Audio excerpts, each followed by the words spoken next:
अस्सलाम वालेकुम नाजरीन, पाकिस्तान खबर टीवी के प्रोग्राम माइंड गेज के साथ मैं हूं खालिद भट्टी। आज के इस प्रोग्राम में हम बात करेंगे कि सी पैक का जो अगला मरहला है, जैसे ही उसके ऊपर अनाउंसमेंट हुई पाकिस्तान और चीन की हुकूमतों की तरफ से और ये फैसला किया गया कि अब उसके ऊपर तेज़ रफ्तारी से काम किया जाएगा, उसके साथ ही चीन के जो इंजीनियर्स थे जो कि भाषा दिया में डैम के ऊपर काम कर रहे थे, उसके साथ साथ दासू जो डैम है उसके ऊपर काम कर रहे थे, तो उनकी गाड़ी के ऊपर बशाम के नज़दीक जो है वो हमला किया गया, जिसमें 5 चीनी इंजीनियर्स जो हैं वो हलाक हो गए और एक पाकिस्तानी भी उसके अंदर जो है वो मारा गया, हलाक हुआ। तो ये जो दहशतगर्दी का वाक़या था, इसके बाद चीन ने यह मुतालबा किया है पाकिस्तान से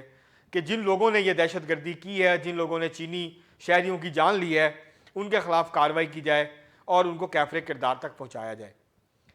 चीन के इंजीनियर्स के ऊपर या चीनी शहरियों के ऊपर पाकिस्तान में ये पहला वाक़या नहीं है, ये पहला दहशतगर्दी का हमला नहीं है, बल्कि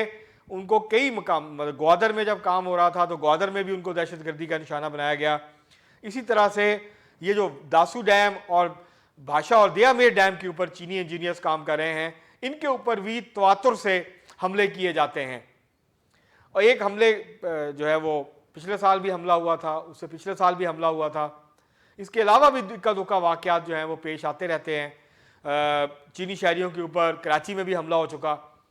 तो ये एक तसलसल है जो कि मुसलसल हमलों का, वाक़यात का,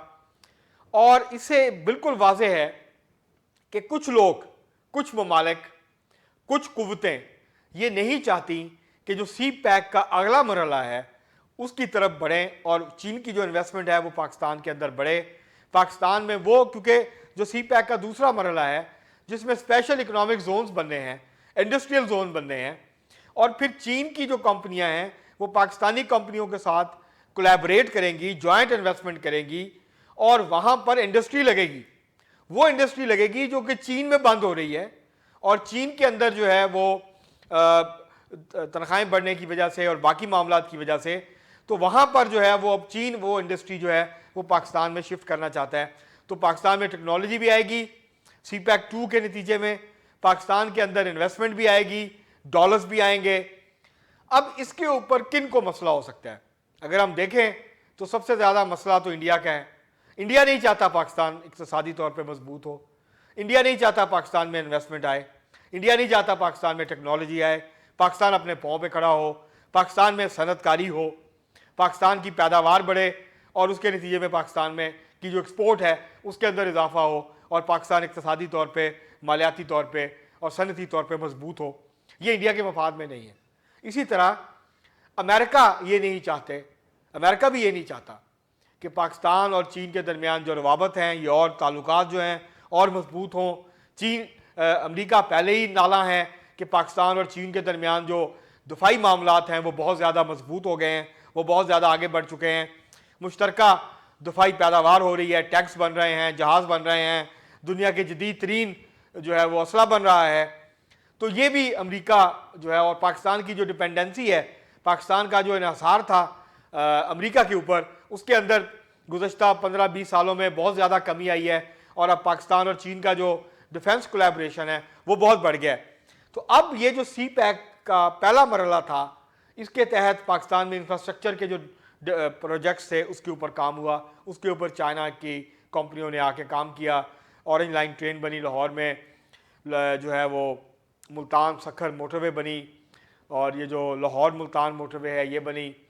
इसके अलावा और बहुत सारे प्रोजेक्ट्स जो है मुकम्मल हुए, 3-4 जो छोटे छोटे डैम्स थे वो मुकम्मल हुए, और अब चीनी कंपनियां जो हैं वो दासू डैम के ऊपर और भाषा दियामेर डैम के ऊपर काम कर रही हैं, जो कि बड़े डैम्स हैं। इसके अलावा और भी कई प्रोजेक्ट्स से बिजली के कारखाने लगाए गए और प्रोजेक्ट्स भी लगाए गए, जॉइंट वेंचर्स किए गए। चीन की जो कारसाज कंपनियां हैं उन्होंने पाकिस्तानी जो मुकामी या पाकिस्तान की कंपनियां थी उनके साथ मिलकर यहाँ प्लांट लगाए, यहाँ असेंबलिंग हो रही है, यहाँ मुख्तलिफ पार्ट्स भी बनना शुरू हो गए हैं। तो ये सी पैक का पहला प्रोजेक्ट था जिसके तहत अरबों डॉलर की, 30 अरब डॉलर से ज़्यादा की इन्वेस्टमेंट हुई पाकिस्तान में, जिसकी वजह से जो 2014 से 2017 तक था पाकिस्तान को बहुत ज़्यादा डॉलर्स की ज़रूरत नहीं पड़ी बाहर से, क्योंकि पाकिस्तान में डायरेक्ट फॉरेन इन्वेस्टमेंट आ रही थी, कर्जे आ रहे थे, चीन से आ रहे थे, IMF वर्ल्ड बैंक से, अमेरिका से हट के आ रहे थे। अब जब दूसरा मरहले के ऊपर शहबाज शरीफ की क़यादत में यह हुकूमत कायम हुई है,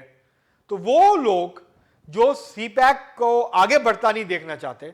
उसके अंदर पाकिस्तान के अंदर भी कुव्वतें मौजूद हैं जो कि अमेरिका के साथ वाबस्ता हैं, वो अमरीकी मफादात का तहफ़्फ़ुज़ करते हैं, मुख्तलिफ जो है वो ग्रुप मौजूद हैं, उनके मफादात हैं, अमेरिका और यूरोप के साथ जुड़े हुए हैं। तो वो कुव्वतें नहीं चाहती हैं कि पाकिस्तान जो है वो यूरोप और अमेरिका के ऊपर अपना इन्हिसार मौशी तौर पर कम करके चीन के ऊपर अपना इन्हिसार जो है उसको बढ़ाए और बड़े पैमाने पर यहाँ पर चीन से इन्वेस्टमेंट आए, चीन से की तरफ से यहाँ सनतकारी की जाए, पाकिस्तान की जो पैदावारी सलाहियत है, पैदावारी कुव्वत है, उसके अंदर इजाफा हो, ज़राए पैदावार में तरक्की हो, जदीद टेक्नोलॉजी आए, क्योंकि इंडस्ट्रियलाइजेशन होगी, स्पेशल इकोनॉमिक जोन्स बनेंगे, एग्रीकल्चर में इन्वेस्टमेंट आएगी, एग्रीकल्चर मॉडर्न जो है वो तकाज़ों के मुताबिक और जदीद तर्ज के ऊपर होगी, तो जाहिर है उसके नतीजे में फ़ी एकड़ पैदावार बढ़ेगी।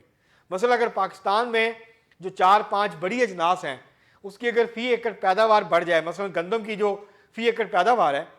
इस वक्त कोई 30 से 35, 30-32 के करीब या 35 के करीब है फ़ी मन पैदावार होती है पाकिस्तान में गंदम की, जो ज़रख़ेज़ ज़मीन है मैं उसकी बात कर रहा हूँ। अगर ये 40-50 पे चली जाए, 50 मन फ़ी एकड़ पे चली जाए, तो पाकिस्तान ना सिर्फ खुद को फील हो जाएगा बल्कि पाकिस्तान गंदम एक्सपोर्ट करने की पोजीशन में आ जाएगा। इसी तरह चावल की अगर फ़ी एकड़ पैदावार बढ़ जाए तो पाकिस्तान ने इस साल भी $2.5 अरब से ज़्यादा का ज़र मुबादला कमाया है चावल की एक्सपोर्ट से सिर्फ। तो इस तरह कॉटन है, बाकी जो बड़ी फसलें हैं, अगर पाकिस्तान जो है फ़ी पैदावार जो है वो फ़ी एकड़ पैदावार बढ़ जाती है एग्रीकल्चर की और मॉडर्न एग्रीकल्चर जो है इंट्रोड्यूस हो जाती है, अच्छे बीज बन जाते हैं और जिससे कि जो वो ज़मीन जो कि इस वक्त ज़ेरे काश नहीं है, काबिल काश नहीं है, चाइना के पास ने ऐसा बीज बना लिया है, उसके पास ऐसी टेक्नोलॉजी है कि जिसकी मदद से ऐसी ज़मीन के ऊपर भी जो है उसको आबाद किया जा सकता है। तो पाकिस्तान में जो है वो सिंध के अंदर भी, पंजाब के कुछ इलाकों में भी, बलूचिस्तान तो सारा पड़ा हुआ है जहाँ पे के बागात लगाए जा सकते हैं, जहाँ पे के जदीद जो है वो काश्तकारी की जा सकती है। तो नए मौके हैं, बहुत बड़े मौके हैं। तो अमेरिका और इंडिया ये नहीं चाहते और पाकिस्तान में भी कुछ लोग ये नहीं चाहते कि CPEC का जो दूसरा मरहला है ये आगे बढ़े, पाकिस्तान में स्पेशल इकोनॉमिक जोन्स बने, पाकिस्तान के अंदर एक बड़ी इन्वेस्टमेंट आए, पाकिस्तान में डॉलर्स आए बाहर से, किसी भी जो है वो शक्ल में डायरेक्ट फॉरेन इन्वेस्टमेंट आए। इसी तरह जो गैस पाइपलाइन है जो ईरान ने अपने बॉर्डर तक बिछा दी हुई है, अमेरिका उसके ऊपर भी जो पाकिस्तान के ऊपर पाबंदियाँ लगने का मामला है उस पर वेवर देने के लिए, उस पर छूट देने के लिए तैयार नहीं है। तो इसलिए ये वाज़े तौर पर नज़र आ रहा है कि मुख्तलिफ जो दहशतगर्द के ग्रुप हैं जो कि अफ़गानिस्तान बेस्ड हैं, कुछ पाकिस्तान के अंदर भी स्लीपिंग सेल्स उनके मौजूद हैं, उनको इस्तेमाल किया जा रहा है इंडिया की तरफ से भी और गैर मुल्की ताकतों की तरफ से भी कि डिस्टेबलाइज़ किया जाए, चीनियों पे अटैक किया जाए, पाकिस्तान चीन के ताल्लुकात को ख़राब किया जाए, ऐसी मुल्क के अंदर फ़िज़ा पैदा की जाए कि चीन जो है वो हेजिटेट करे, चीन पीछे हट जाए बड़ी इन्वेस्टमेंट करने से, जो कि अब चीन करने जा रहा है। अगर ये इन्वेस्टमेंट आएगी तो ज़ाहिर है उससे पाकिस्तान की मईशत मजबूत होगी, पाकिस्तान की जो पोजीशन है मालियाती वो मजबूत होगी, पाकिस्तान के अंदर जो सनतकारी है वो आगे बढ़ेगी और पाकिस्तान अपने पाँव पे खड़ा होने की तरफ जो है वो तेज़ी के साथ बढ़ सकता है, क्योंकि उसके साथ ज़ाहिर है पाकिस्तान की कंपनियां जॉइंट वेंचर्स करेंगी, मेटल के अंदर, मिनरल्स के अंदर, मुख्तलिफ इंजीनियरिंग के जो प्रोजेक्ट्स हैं वो लगेंगे, टेक्सटाइल इंडस्ट्री जो है, जो रेडीमेड जो है गारमेंट्स हैं वो, और जो वैल्यू एडेड टेक्सटाइल प्रोडक्ट्स हैं उसके अंदर एक बड़ी जस्ट लगा सकता है पाकिस्तान।